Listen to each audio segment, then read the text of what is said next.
এই ছবিটা কি বুঝতে পারলেন আপনারা? এই ছবিটা হচ্ছে ওই যে বাস দেখা যাচ্ছে, ওই বাসটা হচ্ছে রাজধানী উন্নয়ন কর্পোরেশন, মানে রাজুকের।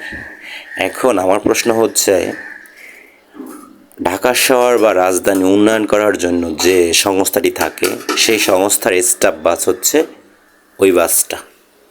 ওই বাসটার পিছনের যে সাইডটা, যে জায়গায় গ্লাস থাকার কথা, সেই জায়গায় পলিথিন দিয়ে মোড়ানো। তারপর দেখেন ওই দেখেন, ওইটা হচ্ছে মনে হয় যে কোনো একটা কাঠ, ওইটা একটা কাঠ মনে হচ্ছে, যে কাঠ দিয়া ওটা বেঁধে রাখছে যেন ছিঁড়ে বিড়ে বা পড়ে না যায়। তাহলে যার কাছ দিয়ে আপনি উন্নয়ন আশা করবেন, সে কিভাবে উন্নয়ন না করে এভাবে একটা স্টাফ বাস পলিথিন দিয়ে রাখে পিছনের সাইডটা? এটারও একটা বাজেট দরকার হবে, এটার বাজেট নাই, সেই জন্য পলি দিয়ে রাখছে যাতে ধুলাবালি না ঢুকতে পারে, যে জায়গায় গ্লাস থাকার কথা।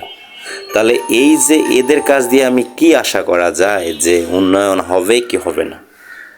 এখন এই বাস যদি ঢাকা শহরের সব জায়গায় চলাফেরা করে, অবশ্যই চলাফেরা করে, কারণ যেহেতু আমি তো নিজে ছবিটা তুললাম গুলশান 2 আর বনানীর মাঝামাঝি। এখন আমার প্রশ্ন হচ্ছে, এদের কাছ দিয়ে তো আমি উন্নয়ন তো পাইলামই না। এখন ঢাকা শহরে ভাঙাচুরা বাস চলবে না কি কারণে? এদের কাছ দিয়ে কোনো কিছু আশা করা সম্ভব না, উন্নয়ন তো দূরের কথা।